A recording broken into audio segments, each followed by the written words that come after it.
અમદાવાદના કળા પ્રેમીઓ માટે કહી શકાય કે સમકાલીન ભારતીય કલાની એક અનોખી અને અનુભૂતિસરભર પ્રદર્શનનું આયોજન કરવામાં આવ્યું છે.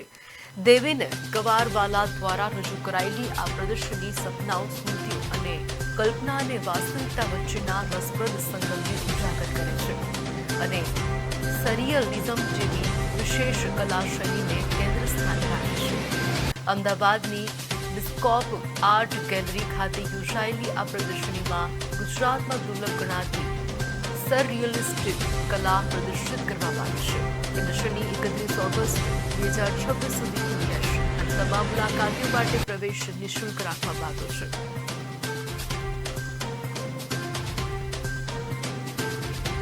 વિઝ્યુઅલ ઇફેક્ટ્સ એક બહુ ઇમ્પોર્ટન્ટ માધ્યમ છે જેના થ્રુ લોકો જેને આર્ટનું ખબર નથી કે જેના માટે નવો છે આ ટોપિક, એ લોકો પણ એન્જોય કરી શકે છે. તો પ્રોજેક્ટની દ્વારા આપણે વિઝ્યુઅલ ઇફેક્ટ્સ કર્યું છે. તો એ બધું પ્રોજેક્ટ થાય છે. એક કોન્સર્ટમાં પાછળ આપણે એલઈડી સ્ક્રીનમાં જેમ ચાલતું હોય કેવું આપણે જોતા હોઈએ છીએ કે એક પિક્ચર ચાલતું હોય એને આપણે અલગ અલગ ગ્રાફિક્સથી, વિઝ્યુઅલ ઇફેક્ટ્સથી આપણે એને ઓર એન્જોય કરતા હોઈએ છીએ, ઓર ઇમર્સિવ બનતું હોય છે. તો એવી રીતના જ આ 55 વર્ક્સ અમારી પાસે છે 11 આર્ટિસ્ટના, જેની અંદર અમે થોડા વર્ક્સ દરેક આર્ટિસ્ટના લીધા છે જેનાથી 3D ઇફેક્ટ બનાવવામાં આવે છે.